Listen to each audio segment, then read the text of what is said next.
Let's give it a shot. All right, cool. Woo! So, just a real quick question. Does anyone not know anything about this battle at all? I know you don't, really. Other one else? Okay, good. All right, so it's going to be fun for some people. Others, hopefully, it'll be a little bit enlightening and whatnot. But the Battle of Midway was pretty much the turning point in World War II in the Pacific Theater. What had happened before that was the Japanese had been aggressive and had expanded their way. And then this battle, after this battle, they never were the aggressor. They were on defense from that point forward. And that was only 6 months after the bombing of Pearl Harbor. So that's what's intriguing to me about it. It's a lot of things that came together. So if you can see this, everyone can see this okay? And can everyone hear me? I can grab a mic, but I'm pretty loud generally, as someone in this room might attest. I'm recording myself, you're okay too, by the way. Anyway, so this is Japan here, and this is Hawaii, and this nothingness is basically, there's a dot here, but you can't see it. That's how small Midway is. It's really just an atoll. Atoll, I don't know what that means, but very small is what it means. And so they had a little airstrip here, and they had some things, just very little stuff on this island. But the Japanese saw it as an opportunity to lure, they thought they were going to be, by attacking Midway, they were going to lure the American fleet out, because when they had bombed Pearl Harbor, they didn't finish the job. But we'll get into that as we go further along. So when they bombed Pearl Harbor, the day after, so this is December 8th, after December 7th. So we actually had, our army was behind Romania. I didn't even know Romania had an army in World War II. I don't know what they were doing in World War II, but their army was bigger than our army. We had lost all these battleships, but as you can see, they were really kind of old ships that got sunk in the Pearl Harbor attack. But the 3 carriers that were kind of going to become the best part of, or the biggest part of the next war, were not there. So they were there, but 2 of them are pretty old, as you can see. Saratoga 1925, Lexington 1925, and Enterprise is the newest one. The Japanese attacked us with 6 aircraft carriers and several hundred planes. And obviously they caught us by complete surprise, but they did a couple of mistakes. They didn't bomb any oil field or the oil tankers, and they didn't bomb any of the manufacturing plants. So even though they sank a bunch of ships and it was a very resounding victory, it had not been the decisive battle that they had hoped for. So after Pearl Harbor, Japanese just kept cruising around. They were down here, they took over all of the British-owned stuff here. They defeated British battleships and sunk some of their ships. They were already into China a lot, and they were making plans to come down and get into Australia. So that's kind of where they were, like within around, spring, around this time of 1942. They were basically undefeated, feeling very confident, things were going well. And it's hard to scope this, but this is a massive empire to maintain. It's over thousands of miles of the Pacific. It's huge. But that's what they had accomplished, and they had yet to lose. So we kind of needed a win. And so they came up with this idea, and this guy, Jimmy Doolittle, who lived to be 96, by the way, which is pretty cool. And by the way, this is tomorrow. So this is, 83 years ago, okay? So they're like, he's like, I think I can launch bombers off a carrier. And they're like, I don't think you can do that. He's like, I think I can. So he started practicing, he got volunteers, and I mean, an aircraft carrier deck is very small. A bomber is very big. And they fit all the bombers on this, one of the newest carrier, the Hornet. B-25s. What? B-25s. That's right there. I got it. But the first bomber is the one that has the least amount of track, and that's the one Doolittle took off on. So he was the first. He's like, I'm gonna take all the risks. As they came off the plane, off the carrier, they dropped almost to the water because they were so fuel heavy. And they had no landing spot. They're like, basically, it's a one-way trip. Hope you guys get to China and find free Chinese and get out. And a lot of them did, but a lot of them did not. All volunteers, brave people, and they basically take off way too far out, and they bomb Tokyo. But it's not like a effective bombing, but it was like, we're here, we're not going away kind of bombing. And so that was really effective boost for the American morale, but it also made the Japanese a little shaken because they had not had anything. And the last thing they expected was the Americans to literally attack Tokyo, and they had an emperor, and there was a lot of, it created a lot of angst among the Japanese. Roosevelt said they were based in Shangri-La. Sure, what's? It's a fictitious name. Yes. And Japanese look nuts. How did they enter? They did not come from Shangri-La. They came from the Hornet, just FYI. But so the next battle that came up was the Japanese were considering to go over towards Australia and Port Moresby. So they had an invasion fleet, and we intercepted them. But this is the first battle of the war, of any war, where it was just aircraft carriers. Nobody saw any ships. They sent their planes out. They attacked. They went back to their ships, but no one had ever seen, no ships interacted at all. It was just airplanes fighting each other from carriers all over the place. The Americans sunk this light carrier Shoho, which was, again, something that's a positive thing that had not occurred. The Japanese sunk the Lexington, which was, one of our main carriers, so that was out. The Saratoga had been out earlier, but so it left us with the Yorktown, which was very damaged.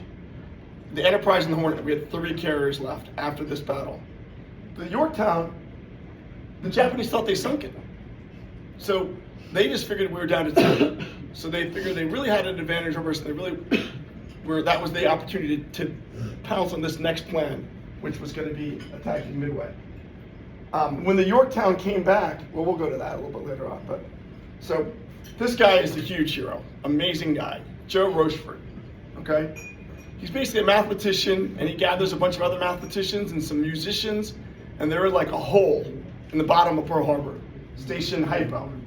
This is a picture from the movie from the 70s.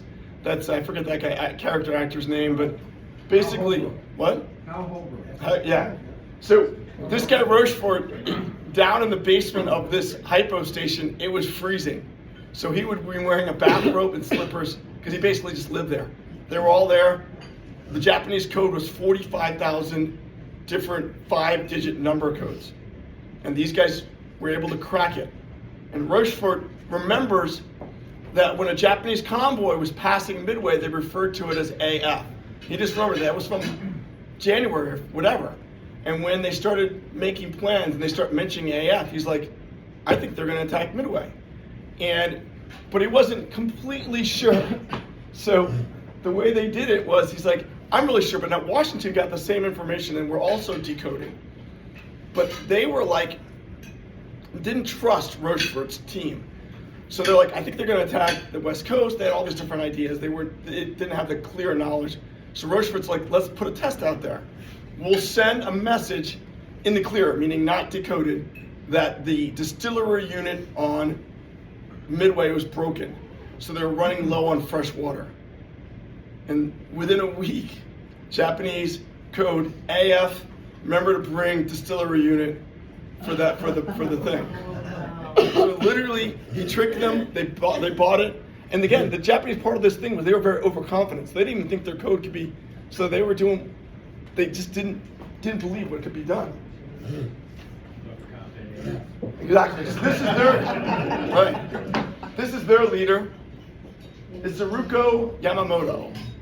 So it's funny because the biggest battleship the Japanese built was the Yamato, and this guy's name is Yamamoto. I don't know, anyway, it's just, I don't know if it was part of him or whatnot, but he had spent time in the United States.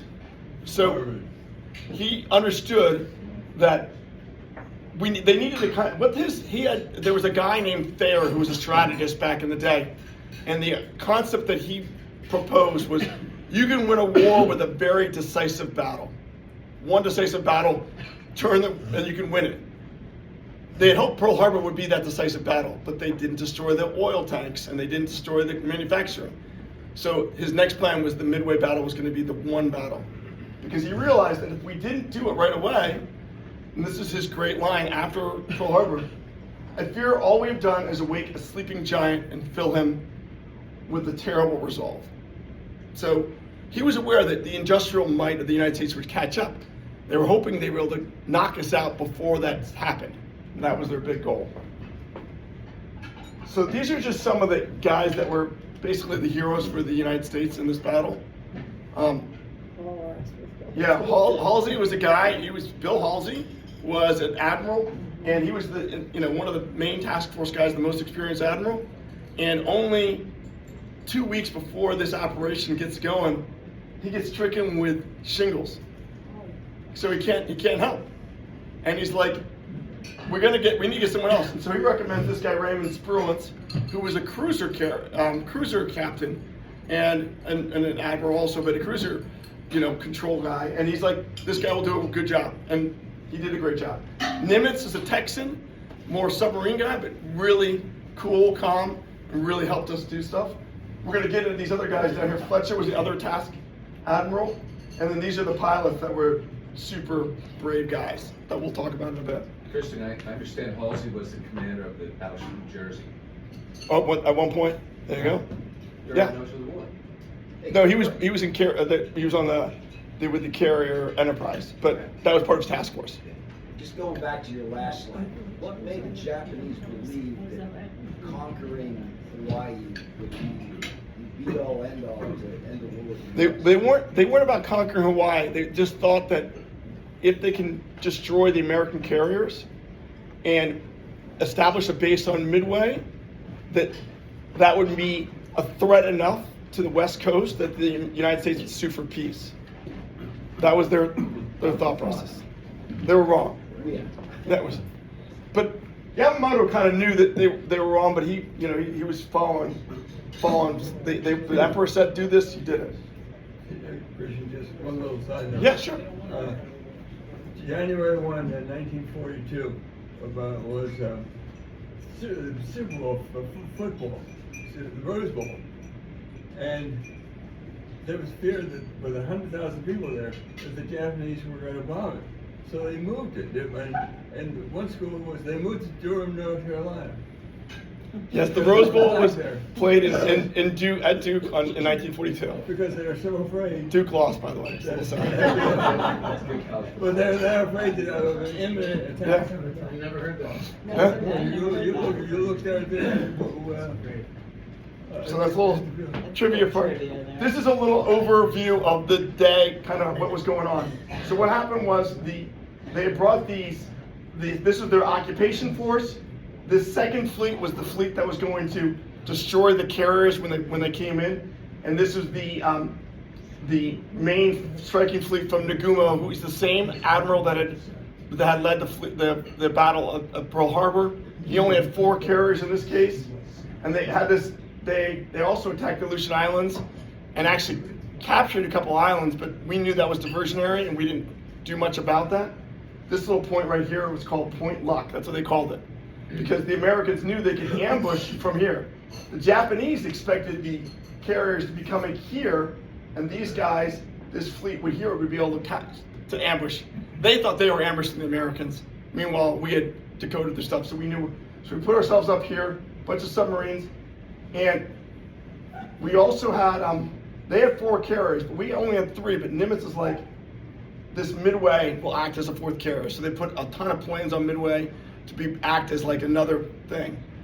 When the Yorktown, which was part of this battle, came back to Hawaii, they looked at it and they go, it's gonna be 3 months in dry dock to fix this. Nimitz goes to them, you have 72 hours. And they did it. They worked through 24 hours a day, 72 hours, and Yorktown, which is the task force 16 right here, it went out just a little bit later, like a day after the first task force. So they were never together. So the Yorktown's by itself, Enterprise and Hornet were by themselves, but they're supposed to be coordinating things. They were not great at that. So this is June 4th coming up. It's crazy because June 6th is D-Day, so June 4th is right around, as far as the dates in June that are important in World War II. This is a big day. So all these little squigglies, like kind of the movements of all the boats and the things, but what you need to focus on is that they had two different types of planes. Now, remember, we haven't done anything. We're still the 17th largest army. The industrial might has not kicked into gear. So we have all sorts of old technology. Our planes are not as good as the Japanese planes. Especially our torpedo planes were really terrible. They flew low, they flew slow, and another bonus for them, not a bonus, the torpedoes were no good. All too often our torpedoes would not work. They'd hit a boat and just not explode. So these dive bombers, they go out early because they go slower than the torpedo planes go out early because they're slower than the dive bombers. That guy Waldron, which is a picture from before, he was going this direction. He's like, I don't think they're there. He just turns and he discovers the Japanese fleet, among others. But he was one of the key guys. But by going in there, he's going in with no fighter cover, just torpedo, low and slow. They just get annihilated. Okay.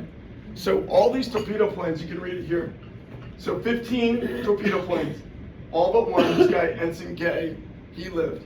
No hits. This torpedoes, almost all lost, no hits. Heavy losses, no hits. So 3 sets of these Devastators go out, but what they've done is they have kept the Japanese busy. Additionally, in the middle of this little craziness, one American submarine, which was named after the Jules Verne submarine, which is what? The Nautilus. The Nautilus is in the middle of all this, and it shoots off a couple torpedoes at a couple boats, which draws the ire of the Japanese, and so they're trying to escape. Japanese send a destroyer to destroy the Nautilus. It doesn't destroy the Nautilus, but as it's trailing back to get back with the rest of the fleet, this guy McCluskey, with his dauntless dive bombers, sees him and follows him back. I mean, they're about to run out of fuel, and they see the destroyer and follow him back. Another fun part of this was... Did he get them? What? Did he get them? We're gonna get them. That's gonna come up in a little bit. Yes. So, in John Ford, what did he write? He directed Grapes of Wrath, Stagecoach, The Searchers. So, a famous Hollywood director. Somehow he got news that there was going to be a battle in Midway, and he was there. And this is literally footage. I can make it work. It was working earlier. Oh, no. There we go. No. You can just go off and search for it if you want. Oh, that's all right. It's not good. Oh, it's pretty cool. It is cool. I agree. Oh, find it. Okay. Be patient. We get to help. There it is. There it was. I got it. Aw, oh, cute. There you go. It literally worked when we were here earlier. I don't know what's going on. Oh, it's because I don't have the internet up right now. Sorry. Give me a second. That's my problem. There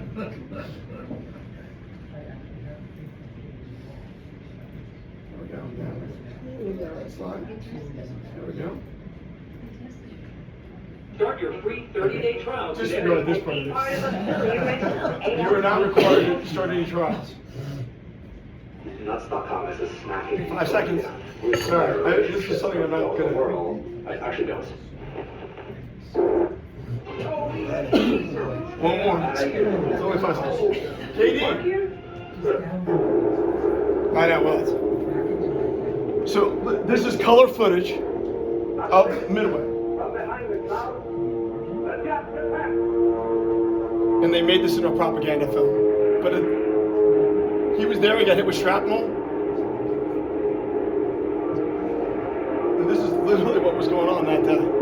Which is pretty crazy that we actually had a very, very American.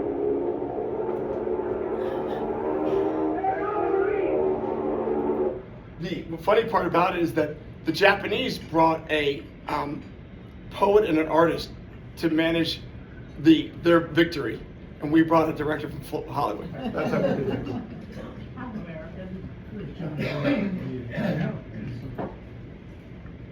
So, kind of go through what happened. So Rochefort, that's my little thing.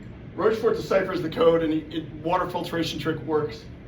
The Japanese, okay, so this is part of the makes it where everything kind of comes together.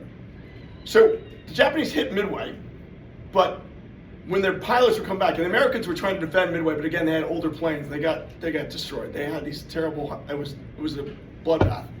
But they delayed they affected the Japanese enough that they didn't accomplish their goal. They did not defeat Midway altogether. So when they get back to the Japanese carriers, they're like, hey, we need to hit Midway again. So the Japanese had one plane that covered both things. So we had the torpedo planes and the dive bombers, but they only had one plane, and they'd either put bombs on it or they'd put torpedoes on it. Bombs to attack the land, torpedoes to attack ships. So like, we're gonna go back and attack Midway again, let's load bombs back onto these planes. So they're working on putting bombs back on the planes, and that's what they were doing when they got back to the ship. Meanwhile, there was a Japanese scout plane that had left a little late, and it happened to be the one plane of all the Japanese scout planes that had gone up that saw and found the American fleet at 7:30. But when they went to radio, which would have changed the whole battle, their radio was broken.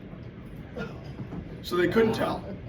So the Japanese are there. Now they're rearming all their planes with bombs because they think there's nobody around. And then this one guy could have told them, and they could have changed the whole course. Radio broken. So then the American torpedo planes start coming in, and they are just occupying all the fighter planes for the Japanese and keeping them occupied. But it also indicates to the captain, the leaders of the Japanese Navy, these planes can't be coming from Midway. They got to be coming from a carrier. So we got to switch all of our planes back to torpedoes. We can't leave the bombs on there. We need to get rid of these. The whole reason we're here is to destroy the carriers. So now they start frantically, but not putting the bombs away. Like, hey, bomb, you go here. Torpedo, we're going to come here and put it underneath. It's a bad plan in general for a boat. The Nautilus finds the fleet, and then the Arashi chases it, and then that's how the one squadron, the two squadrons, the squadrons from the Enterprise are going to find the fleet. And then one of the things that was fun when I was doing all this was, back in the day, torpedoes, you'd shoot them, they would just go, and you'd hope that you aimed it right so it would hit a ship, and again, if you're American, you would hope it would blow up, which didn't happen all the time. The Japanese actually had much better technology for that. But today, it's very different, and I just thought it was interesting just to throw it out. Does anyone know how the torpedoes work today? GPS. Well, in the beginning, first there's a long wire that goes along and keeps them, and then once the wire gets attached, then it's usually on its target. Yes. And there's also one other part of it, though. That is correct, though. No one? So now they know where they're going. They're all targeted, but they don't hit the ship. They explode underneath the ship. It creates a vacuum that pulls the ship down, and then when the explosion pushes up, ship breaks in half. Crazy. Very different than, I hope it hits. So McCluskey leads these guys, and they find the Japanese fleet. By pure chance, the other dive bombers also show up. So at 10:20 on June 4th, 1942, the Japanese were winning this battle. They had destroyed all the planes that had come their way. They had no hits, nothing was wrong, and they were loading their planes with torpedoes to attack the American fleet. And at 10:22, dive bombers from the Enterprise and dive bombers from the Yorktown happened upon the fleet at the same time. They didn't communicate. Japanese had no fighter planes up. The fighter planes were not up because they had been fighting all the torpedo planes. All those brave people that had died with a real sacrifice that made it work. So all of a sudden they're just flying with nobody, and they just destroy 3 carriers right then, right at that time. And we're going to show a little bit of that. Meanwhile, the Japanese have 1 carrier left. They get that together, they send up, and they attack the Yorktown, which is, they didn't even know. They think it's the Yorktown. Like, it can't be the Yorktown. We destroy the Yorktown. Oh, destroy it again. They try again, but they only damage it. It keeps going. So we're still not looking for this last carrier. They're still looking for us. They go out again. We go out again. We find them, destroy them. They come and they attack the Yorktown again. And this time they really kind of knock it out. But again, the other two carriers never touched. Enterprise Hornet, never seen, never attacked. Just the whole time, totally great. And so then the last part here, because I figured if you're a good teacher, you should always have a movie at the end. So what I thought was interesting, what I think, this is like just the battle scenes. It's just important to recognize what these guys, how brave they were to be able to, I mean, you'll see. It was crazy. We may have an ad for it.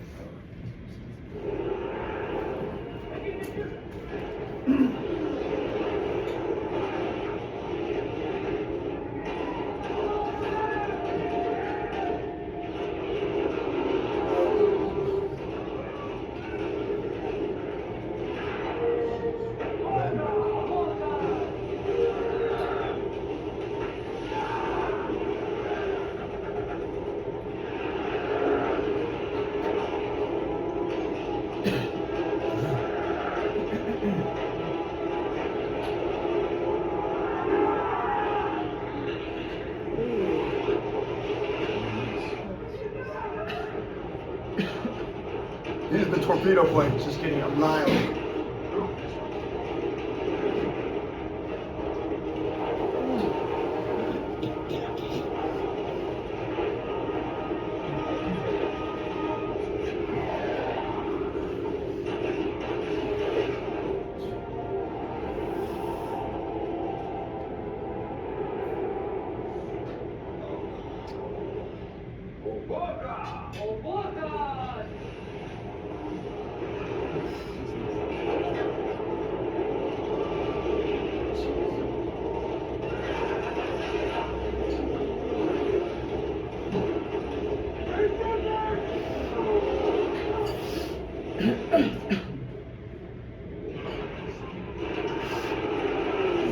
So this guy, George Gay, survived and watched the rest of the whole battle from the water.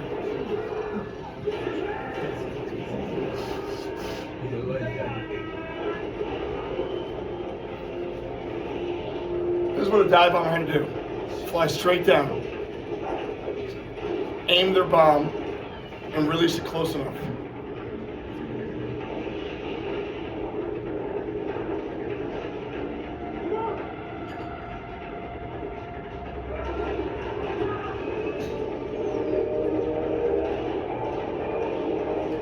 Carrier deck was filled with all those waves that were changing the bombs. With fuel. Yep, And Just just ran around, blown up. it was not good for them.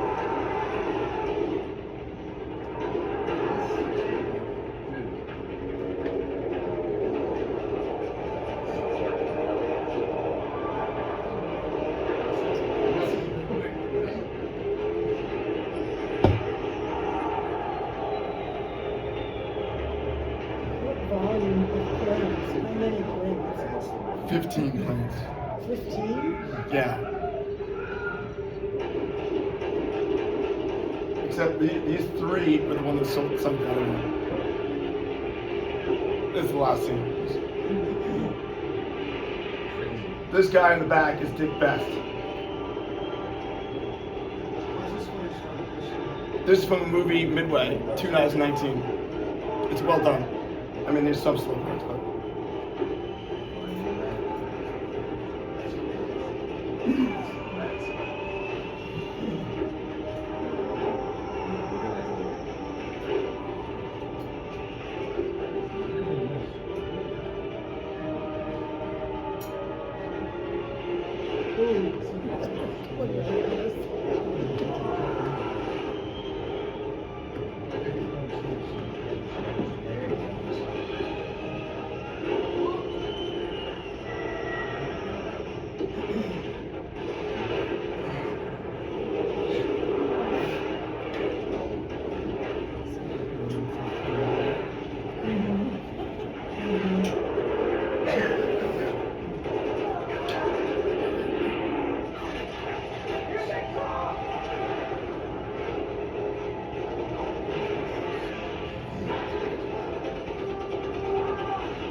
Well, this is a great movie. You guys should see it again, but you know, it keeps going. But it's just amazing how brave these guys were. And so there's a couple of these pictures again. Let me start resuming the slideshow.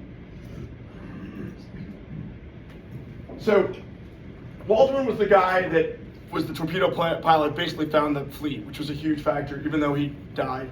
McCluskey was one of the guys in that slip that was he was the one that followed the destroyer. Best was just amazing. So the rule was they were supposed to break off, and so McCluskey actually didn't handle the rules right, and he went to the first carrier when he should have gone to the forward carrier. Best took 3 guys with him, went to the forward carrier, and just landed that bomb and destroyed it. Later that day, he was the guy that also destroyed the last carrier. But before he did any of this stuff, when he was taking off, he got some bad oxygen. And so after this day, never flew again. So that was it. 2 carriers, 1 day, retired because he got his lungs were damaged. He couldn't fly again. So pretty crazy, but also being able to go back out after that and keep going. And this guy, Gay, was the guy that just landed in the water and just, was able to survive. One of the very few torpedo plane guys to survive. And he just got to watch the Americans win, and then actually got picked up by Americans, which was very lucky also. So there was a lot of things that were very lucky about this whole thing. But what was key about it was that they lost 4 carriers, they lost 100 experienced pilots, and it was just the turning point. It started turning the other direction for us. And there's a great line that some of you came up with. They had us outnumbered, but we had them outsmarted. So that was the way it worked out. So there we go.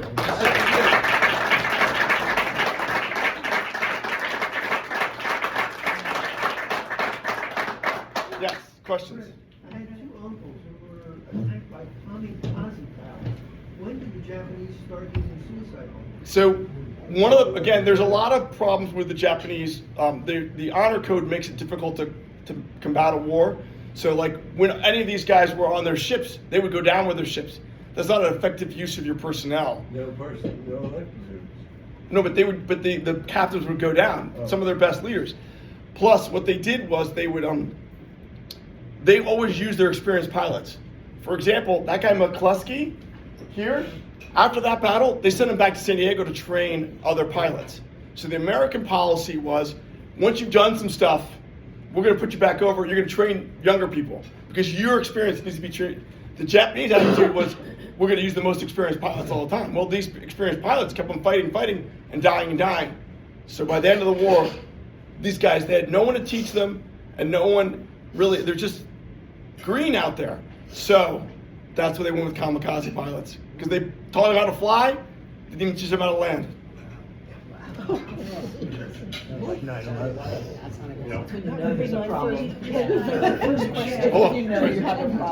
on.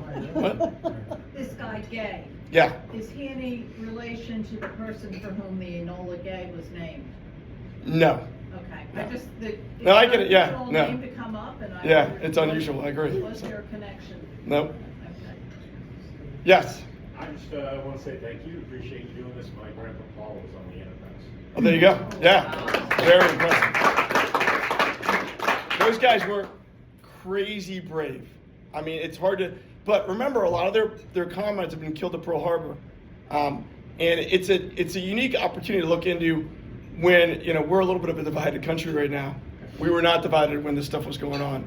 And so it's just a matter, not that I want a tragedy, but we're all in this together as Americans, so that's important to know. Christian, I want to say thank you too. I learned so much today. I feel like when I was in school, we always got to World War II and then the year was over. We never really learned a whole lot about it. But when my daughter was in 8th grade, she had to do a report on Isoroku Yamamoto.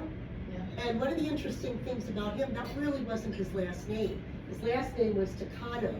And because he was adopted into this family adopted him because they only had girls and they needed someone to carry on the name. And this is what they would do oftentimes in Japan. If someone was marrying a daughter, they would take the daughter's last name. But these people adopted him so that they would have a son to carry on the name. So you know, he's famous for being Yamamoto, but he was really Taekwondo. That's pretty funny. All right, did not know that. I think he was the one that we brought the code in, and we. Yeah, we sent fighters after him. That was a big deal. Yeah. We have a murder. Yeah. That's the guy. Shoot him. Yeah, it was a little bit of a dicey situation there. So. All right, well. One more. One more. One thing. The honor code that you speak about is very real. And in fact, for the end of the war, from what I understand, you know, the Japanese prince, or you know, the emperor, he did not want to give up, and it was based on honor. And when you talk about we outsmarted them, you know, we used smarts. We finally, they would not give in, and the U.S. had the nuclear bombs, and they dropped one, and the Japanese still wouldn't surrender, and they were forced to drop a second one. It's a horrible thing, and but you know, that's part of the honor code. And then as far as we outsmarted them, the one thing that the U.S. Also did was they didn't bomb Tokyo. So they took out major cities. Sadly, it's horrific, but they left Tokyo so that Japan could still rebuild quicker and more effectively. That was their capital. Pretty insulting to atomic bomb Tokyo. So. We didn't have. It's going to take 3 months to build more atomic bombs, but we had napalm. Napalm was more effective than gun bombs. Well, we firebombed a lot of Japan. That's a whole other thing. But all right, guys, thank you very much. It was really fun. Thanks for everyone who was here today. Thanks for our guests. Committee meetings following. Have a great day. Cheers. I got